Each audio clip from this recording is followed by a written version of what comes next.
بسم اللہ الرحمن الرحیم۔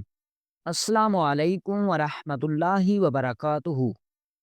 دوستو، یہ واقعہ بڑا ہی دلچسپ اور منفرد واقعہ ہے، کیونکہ ایک دفعہ سلطان کے ایک وزیر کو جنگل میں سانپ ڈس لیتا ہے اور وزیر موت کے منہ میں چلا جاتا ہے۔ لیکن جب ایک کسان وزیر کو مرتا ہوا دیکھتا ہے تو وہ اس کسان کی اپنی جان پر کھیل کر علاج کرتا ہے۔ جب وزیر صحت یاب ہو جاتا ہے تو کسان خوش ہو جاتا ہے کہ اب وزیر مجھے انعام سے نوازے گا، لیکن وزیر اس کو انعام سے نوازنے کی بجائے اسے قتل کرنے کا حکم دیتا ہے۔ کسان حیران ہو جاتا ہے کہ وزیر مجھے انعام و کرام دینے کی بجائے آخر قتل کیوں کر رہا ہے، تو مرنے سے پہلے کسان وزیر سے پوچھتا ہے کہ آخر تم ایسا کیوں کر رہے ہو؟ تو وزیر اس کے کان میں ایک بات کہتا ہے کہ ایک دفعہ دمشق شہر کے اندر ایک وبا پھیل گئی اور اس وبا نے پورے دمشق شہر کو اپنی لپیٹ میں لے لیا۔ وقت کے سلطان صلاح الدین ایوبی رحمۃ اللہ علیہ نے پورے شہر کے اندر اعلان کروا دیا کہ لوگ اپنے گھروں سے باہر نہ نکلیں، سب لوگ اپنے کام عارضی طور پر بند کر کے اپنے بچوں اور اپنے بوڑھوں کی حفاظت کریں۔ اور اس کے بعد سلطان صلاح الدین ایوبی رحمۃ اللہ علیہ نے اپنے سپاہیوں کو حکم دیا کہ جب تک دمشق شہر کے اندر وبا ختم نہیں ہو جاتی، اس وقت تک دمشق شہر میں ہر گھر کے اندر 2 وقت کا کھانا پہنچا دیا جائے تاکہ لوگ بھوک سے نہ مریں۔ سپاہیوں نے دمشق شہر کا چپا چپا چھان مارا اور ہر ایک گھر تک 2 وقت کا کھانا پہنچاتے رہے۔ لیکن دمشق شہر کے ایک کونے میں ایک کچی آبادی کے اندر ایک ایسا گاؤں بھی تھا جہاں سلطان کے سپاہی نہیں پہنچ سکے۔ مورخین اس کی بہت سی وجوہات لکھتے ہیں، لیکن ان میں سے زیادہ تر مورخین یہی کہتے ہیں کہ اس گاؤں کا دمشق شہر کی حدود سے باہر ہونے کی وجہ سے سلطان کے سپاہی وہاں مدد کے لیے نہ پہنچ سکے، کیونکہ ان کو سلطان کا حکم تھا کہ دمشق شہر کے لوگوں کا خیال رکھا جائے۔ اسی گاؤں کے اندر ایک آدمی رہتا تھا جو اس وبا کا شکار بن گیا۔ چند دن تو اس نے بڑی مشکل سے گزارے اور 2 وقت کی روٹی کا بندوبست کرتا رہا۔ بالآخر بیماری نے تو اس آدمی کا پیچھا چھوڑ دیا، لیکن ان کے گھر میں اب پکانے کے لیے کچھ نہ بچا۔ اس کے گھر میں چھوٹے چھوٹے بچے تھے۔ اس کی بیوی نے اپنے شوہر سے کہا، حضور اگر آپ گھر میں بیٹھے رہے تو ہمارے بچے بھوک سے مر جائیں گے۔ تو اس کے شوہر نے کہا، ارے تم جانتی تو ہو کہ پہلے میں محنت مزدوری کر کے اپنے بچوں کو کھلاتا تھا، لیکن جب سے مجھے وہ مرض لاحق ہوئی میرے اندر اب اتنی طاقت نہیں کہ میں کوئی مزدوری کر سکوں، اور ویسے بھی جب سے شہر کے اندر وبا پھیلی سب بازار بند ہیں، کوئی کاروبار نہیں، میں آخر کیا کروں؟ اس کی بیوی نے کہا، کچھ نہ کچھ تو کرنا ہوگا، ہمارے بچے بھوک سے مر رہے ہیں۔ وہ آدمی بڑا پریشان ہوا اور اپنی بیوی کو کہا، کوئی گھر میں ایسی چیز نہیں پڑی ہوئی جس کو بیچ کر میں بازار سے کچھ کھانے کے لیے لے کر آ سکوں؟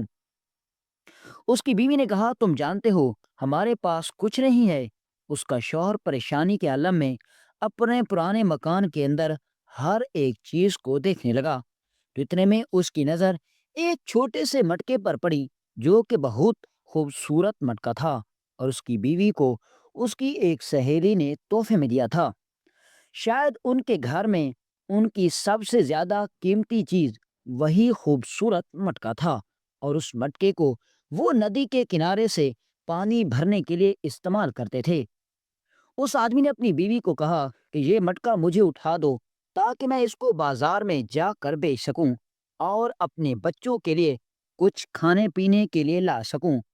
اس کی بیوی نے کہا، ارے میاں، ہمارے پاس صرف ایک ہی مٹی کا برتن ہے جس سے ہم پانی بھر کر لاتے ہیں، اگر تم نے یہ مٹکا بھی بیچ دیا تو ہم اتنا دور پانی آخر کس برتن میں لائیں گے؟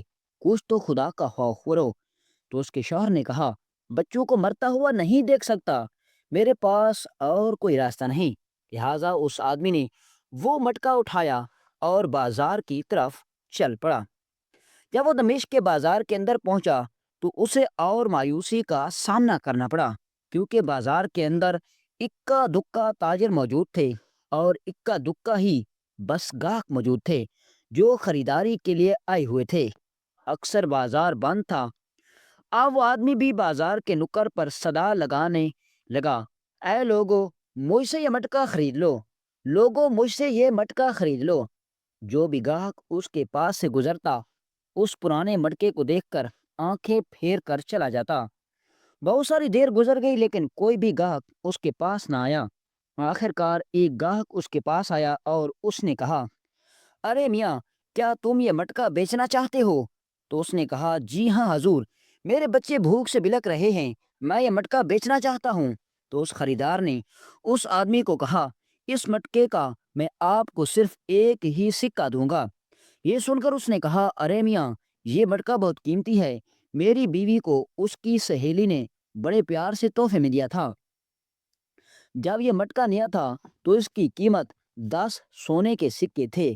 بس چند ہی دن تو گزرے اور تم اس کی ایک ہی سکہ قیمت دینے کے لیے تیار ہو۔ اس نے کہا، اگر بیچنا ہے تو بیچو، ورنہ میں جا رہا ہوں۔ جب اس مجبور آدمی نے گاہک کو جاتا ہوا دیکھا تو مجبوری کے عالم میں 10 سکوں والا مٹکا ایک سکے میں بیچ دیا۔ اب وہ ایک سکہ لے کر تندور والے کے پاس جا رہا تھا تاکہ وہاں سے کچھ روٹیاں خرید کر اپنے بچوں کے لیے گھر لے جا سکیں۔ تو اتنے میں اچانک اس کی نظر ایک بزرگ پر پڑی جس کو ایک نوجوان بالوں سے گھسیٹتا ہوا لے جا رہا تھا۔ اس آدمی نے اس نوجوان سے پوچھا، ارے نوجوان، آخر تم اس بوڑھے بزرگ کے ساتھ یہ سلوک کیوں کر رہے ہو؟ یہ تمہارے باپ کی عمر کا ہے، آخر اس نے کیا جرم کیا؟ تو وہ نوجوان غصے سے تل ملانے لگا اور کہا، تم خاموش رہو، تمہیں نہیں پتا ہمارے درمیان کیا معاملہ ہے۔ تو اتنے میں وہ بوڑھا بزرگ کہنے لگا، ارے حضور، یہ نوجوان بس مجھے ایک سونے کے سکے کی خاطر قاضی کے پاس لے جانا چاہتا ہے تاکہ مجھے زندان کے اندر بند کروا سکے۔ آپ بتائیں، میں نے ساری زندگی محنت سے حق حلال کی کمائی اپنے بچوں کو کھلائی اور عزت کمائی، اب ایک سکے کی خاطر میں کیسے زندان میں جا سکتا ہوں؟ تو اس آدمی نے کہا، تم پھر اس کو ایک سکہ دو اور اپنی عزت بچا لو۔ تو اس آدمی نے کہا، اگر میرے پاس ایک سکہ ہوتا تو میں اب تک اس کا تشدد کیوں برداشت کر رہا ہوتا؟ یہ سن کر اس آدمی کو بہت پریشانی ہوئی کہ اب کیا کیا جائے۔ ایک طرف اس کے بچے بھوک سے بلک رہے تھے تو دوسری طرف یہ بوڑھا بزرگ جس کے بال سفید، داڑھی سفید ہے، اور صرف ایک سکے کی خاطر وہ نوجوان اس کو زندان میں مرنے کے لیے بھیجنا چاہتا ہے۔ تو اتنے میں اس آدمی کے دل میں کوئی خیال آیا اور اس نے وہ سکہ اپنی جیب سے نکالا اور اس نوجوان کے حوالے کرتے ہوئے کہا، اب اس بوڑھے بزرگ کو چھوڑ دو۔ اس نوجوان نے ایک سکہ لیا، اس بوڑھے بزرگ کو آزاد کر دیا۔ بوڑھے بزرگ نے اس کو بہت ساری دعائیں دی اور وہاں سے چلا گیا۔ وہ آدمی مایوس حالت کے ساتھ اپنے گھر کے اندر پہنچا۔ جب اس کی بیوی نے اس کا اترا ہوا چہرہ دیکھا تو وہ سمجھ گئی کہ ضرور یہ خالی ہاتھ لوٹ کر آیا ہے، لیکن اس کی حیرت میں اس وقت اضافہ ہوا جب اس کے پاس مٹکا بھی نہیں تھا۔ اس نے پوچھا، ارے میاں، تم نے وہ مٹکا کہاں کیا؟ تمہارے پاس تو کچھ نظر نہیں آ رہا۔ تو اس آدمی نے اپنی بیوی کو مکمل ردا سنائی۔ تو اس کی بیوی نے اپنے شوہر کی کہانی سن کر کہا، تمہاری بات درست ہے کہ اس آدمی کو ایک سکے کی ضرورت تھی، لیکن اس سے زیادہ ضرورت ہمارے بچوں کو کھانے کی تھی۔ اگر انہیں کھانا نہ ملا تو وہ بھوکے پیٹ مر جائیں گے۔ یہ سن کر اس آدمی نے کہا، تم بتاؤ، اگر تم میری جگہ ہوتی تو کیا کرتی؟ اس کی بیوی خاموش ہو گئی۔ اب اس کی بیوی اپنے بچوں کو بھوکا بلکتا ہوا دیکھ کر رونے لگی۔ تو اس کا شوہر پریشانی کی حالت میں چارپائی سے اٹھ کھڑا ہوا اور ادھر ادھر دیکھنے لگا۔ تو اس کی بیوی نے کہا، اب کیا چیز بیچنا چاہتے ہو؟ گھر میں کوئی بھی چیز بکنے کے لیے نہیں بچی۔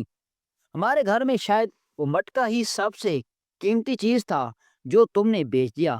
وہ آدمی پریشان حالت میں کھڑا گھر کو دیکھ رہا تھا۔ تو اتنے میں اس کے دل میں خیال آیا اور اس نے اپنی بیوی کو کہا، وہ میرا لباس نکال کر دو جو شاید کچھ بہتر حالت میں ہے۔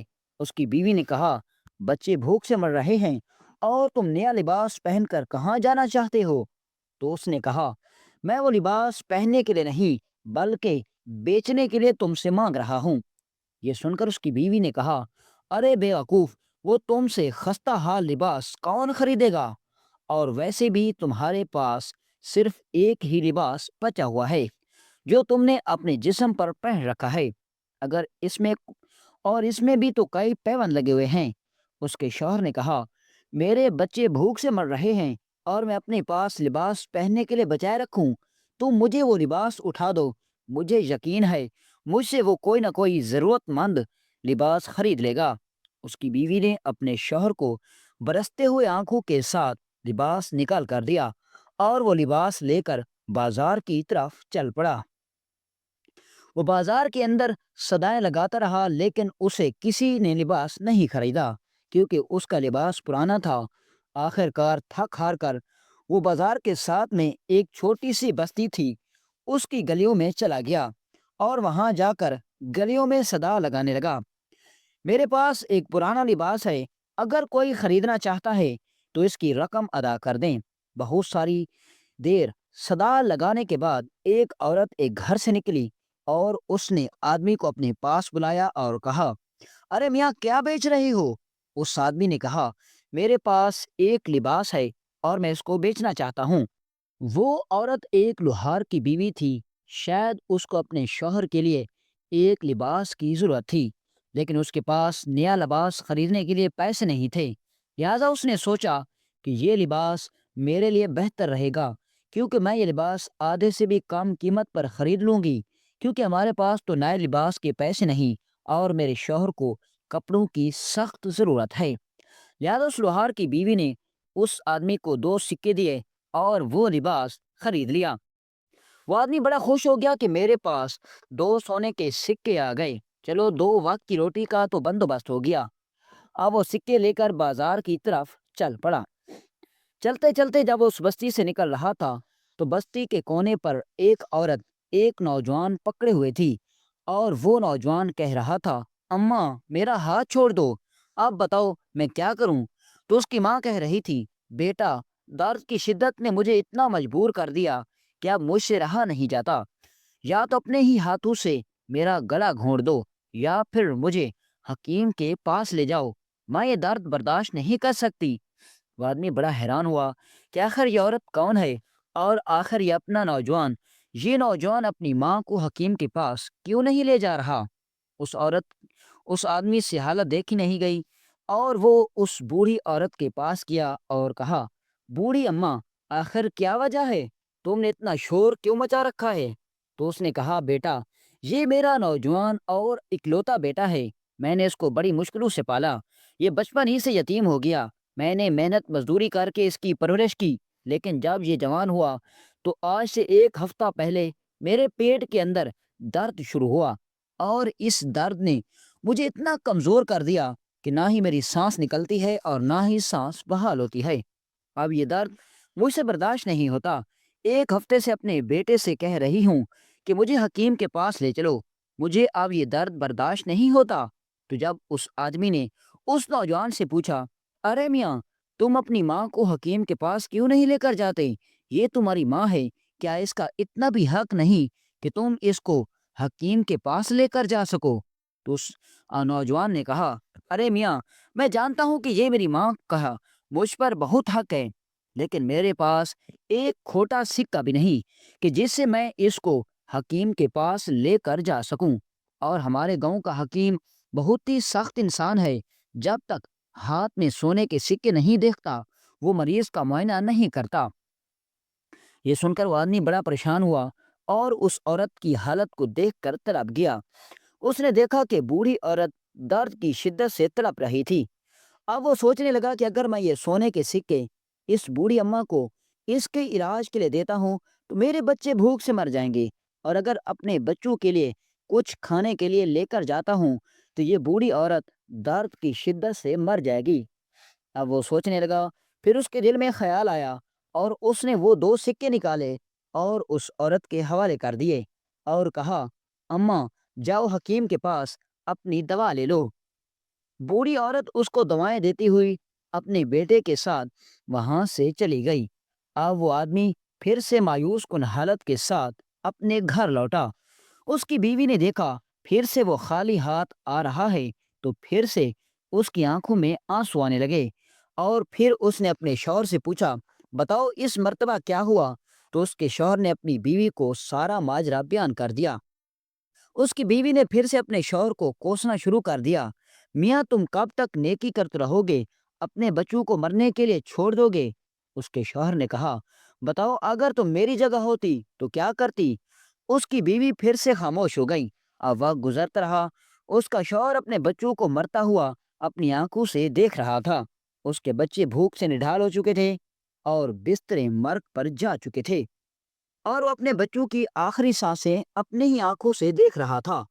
تھوڑی دیر گزری تو اس نے اپنی بیوی کو کہا، میں اپنے بچوں کو اپنی آنکھوں سے مرتا ہوا نہیں دیکھ سکتا۔ اب میں جا رہا ہوں، یا تو اپنے بچوں کے لیے کچھ تلاش کر کے لاؤں گا، یا پھر میری مردہ جسم ہی اس گھر کے اندر آئے گا۔ یہ سن کر اس کی بیوی رونے لگی اور وہ آدمی اپنے گھر سے نکل پڑا۔ اب وہ آدمی پریشانی کی حالت میں چلتا چلتا ایک جنگل کے اندر جا پہنچا، کیونکہ اب اس نے سوچ لیا تھا کہ میں اپنے بچوں کو بھوک سے مرتا ہوا نہیں دیکھ سکتا، لہٰذا اس جنگل کے اندر ہی اپنی جان دے دوں گا۔ وہ پریشانی کی حالت میں روتا ہوا ایک درخت کے نیچے بیٹھا ہوا تھا۔ اتنے میں اس نے جنگل کے اندر شور سنا۔ وہ اسی جگہ اٹھ کھڑا ہوا اور دیکھنے لگا کہ آخر شور کیوں ہے۔ تو اتنے میں اس نے دیکھا کہ کچھ سپاہی، جو کہ اصل میں سلطنت کے سپاہی تھے، جنگل کے اندر کچھ تلاش کر رہے تھے۔ وہ آدمی ان سپاہیوں کے قریب گیا اور پوچھا، ارے میاں کیا ہوا؟ آخر تمہیں جنگل کے اندر کیا تلاش کر رہے ہو؟ تو ان سپاہیوں میں سے ایک سپاہی نے کہا، ہمارے وزیر کو سانپ نے ڈاس لیا اور ہمارے ساتھ کوئی طبیب بھی نہیں۔ اگر ہم وزیر کو محل تک لے جاتے ہیں تو جاتے جاتے اس کی موت ہو جائے گی، لیکن ہم میں سے کسی بھی سپاہی کو نہیں پتا کہ آخر کون سی جڑی بوٹی استعمال کرنے سے زہر کا اثر کم ہوگا۔ تو یہ سن کر اس آدمی نے کہا، ارے میاں، میں سانپ کے زہر کا تریاق اچھی طرح جانتا ہوں، میں اس جڑی بوٹی کو دیکھ کر پہچان لوں گا۔ اگر تم چاہو تو میری مدد لے سکتے ہو۔ تو ان میں سے ایک سپاہی نے کہا، نہیں نہیں، ہمارے وزیر کی جان بہت قیمتی ہے، اگر وزیر کو کچھ ہو گیا تو ہمارے سلطان ہمیں زندہ نہ چھوڑیں گے۔ تو اتنے میں دوسرے سپاہی نے کہا، اگر ہم نے اس آدمی کی مدد نہ لی تو ویسے بھی وزیر مر جائے گا، لہٰذا ہم اس کی مدد لیتے ہیں۔ انہوں نے اس آدمی کو اپنے ساتھ لیا اور جنگل کے اندر چل پڑے۔ اس آدمی نے چند ہی لمحوں کے اندر وہ جڑی بوٹی تلاش کر لی اور ان کے ساتھ چل پڑا۔ وزیر بے ہوش ہو چکا تھا اور ایک درخت کے سائے کے نیچے سپاہیوں نے اس کو لٹایا ہوا تھا۔ جیسے وہ آدمی اس وزیر کے قریب گیا تو اس نے دیکھا کہ وزیر کی آخری سانسیں چل رہی تھیں۔ اس نے فوراً سے ان جڑی بوٹیوں سے دوا تیار کی اور وزیر کو پلائی۔ تھوڑی ہی دیر گزری، سپاہی دیکھ رہے تھے کہ اگر وزیر کو کچھ ہو گیا تو اس آدمی کو بھی زندہ نہ چھوڑیں گے، کیونکہ سلطان ہمیں زندہ نہ چھوڑے گا کہ تم نے وزیر کو ایک انجان کے حوالے کر دیا۔ تھوڑی دیر گزری تو وزیر کو ہوش آ گیا اور وزیر بالکل ٹھیک ہو گیا۔ وزیر نے پوچھا، میری جان کس نے بچائی؟ میں تو موت کے منہ میں جا چکا تھا۔ تو سپاہیوں نے وزیر کو سارا ماجرا بیان کر دیا۔ جب وزیر نے دیکھا کہ ایک عام آدمی جو کہ شکل سے بالکل غریب لگ رہا تھا، جس کے چہرے پر غربت ٹپک رہی تھی، اس نے اس کی جان بچائی، تو وزیر نے اس آدمی کا شکریہ ادا کیا اور کہا، بتاؤ میں تمہاری کیا مدد کر سکتا ہوں؟ تو اس آدمی نے وزیر کو کہا کہ میں کسی کے سامنے اپنی مجبوری بیان تو نہیں کرنا چاہتا تھا، لیکن میں اپنے بچوں کو اپنی آنکھوں سے بھوک سے مرتا ہوا نہیں دیکھ سکتا۔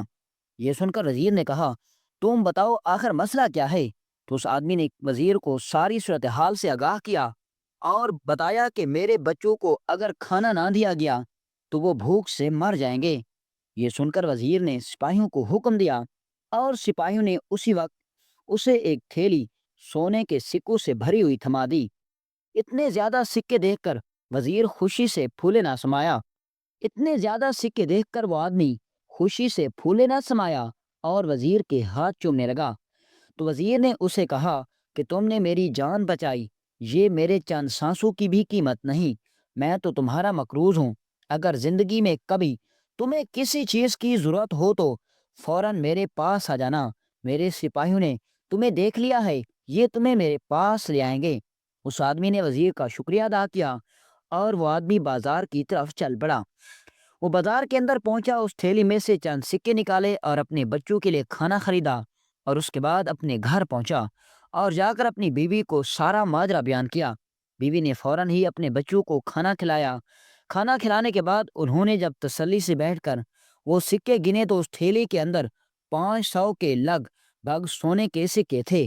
یہ دیکھ کر اس کی بیوی بڑی خوش ہو گئی اور اپنے شوہر کو کہا، اگر تم نے شاید ان دو مجبور اور لاچار لوگوں کی مدد نہ کی ہوتی تو شاید آج تمہیں اتنی زیادہ رقم کبھی نہ ملتی جتنی رقم تمہیں وزیر نے دی ہے۔ یہ ہماری زندگی بھر کی بھی کمائی سے زیادہ ہے۔